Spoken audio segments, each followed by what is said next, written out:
Alors moi je viens d'une famille catholique pratiquante, relativement classique, plutôt une foi très sociale, très culturelle. J'ai eu l'impression en fait d'être plus dans un rite.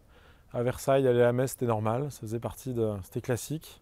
Ce qui fait que en grandissant, je me suis cherché, j'ai eu des moments de doute assez forts. J'allais de moins en moins à la messe, je cultivais de moins en moins ma foi. Puis j'ai rencontré une femme, ma femme, qui n'est pas du tout pratiquante, qui est croyante sans être pratiquante, qui ne veut pas du tout parler de foi.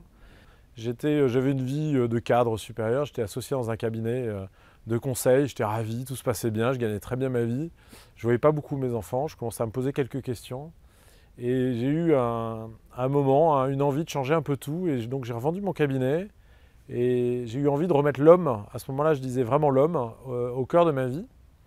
Et donc j'ai créé une association qui s'appelle Passerelle et Compétences et qui s'occupe voilà, d'essayer de remettre un peu la solidarité au cœur de la vie de cadre.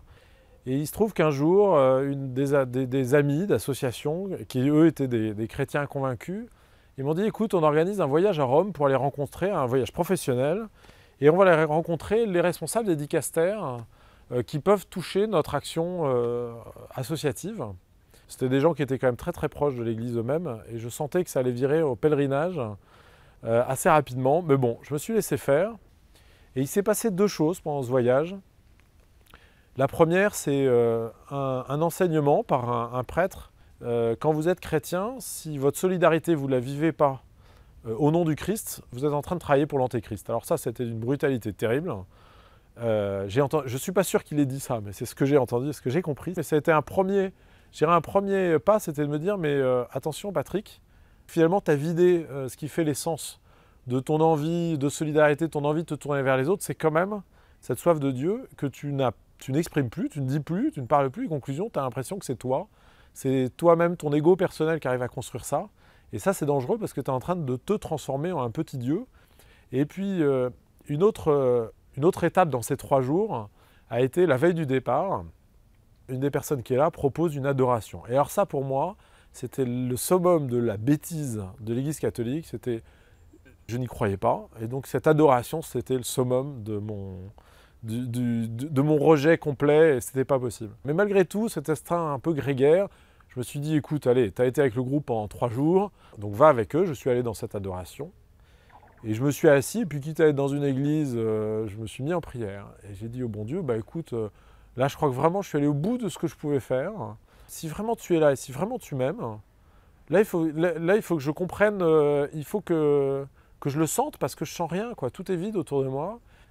À ce moment-là, j'ai senti une espèce d'explosion nucléaire à l'intérieur de moi. C'est pas quelque chose qui rentre en moi, c'est quelque chose qui voulait sortir. Un sentiment de bien-être absolument fantastique qui soudain m'a saisi, m'a complètement enveloppé, comme si quelque chose, des portes s'ouvraient de partout, et quelque chose qui était en moi voulait sortir et voulait s'exprimer.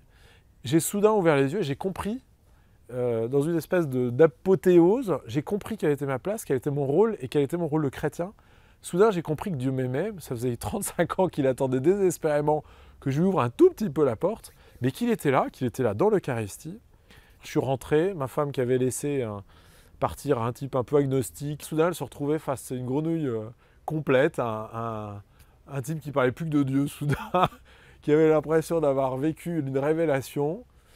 J'ai senti beaucoup d'amour de sa part, mais aussi beaucoup d'interrogation, ce qui m'a forcé à me calmer, à poser les choses et à essayer progressivement de reconstruire à partir de cette découverte et de cette expérience, reconstruire en me disant mais attention, mon environnement, lui, il n'a pas évolué et je ne peux pas l'abandonner au bord du chemin.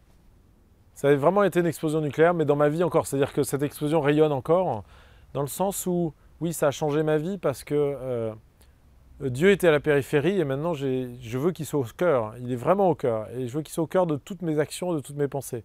J'en suis très très loin, j'en suis vraiment très loin pour l'instant. C'est là où le chemin va être long et c'est petit à petit en fait.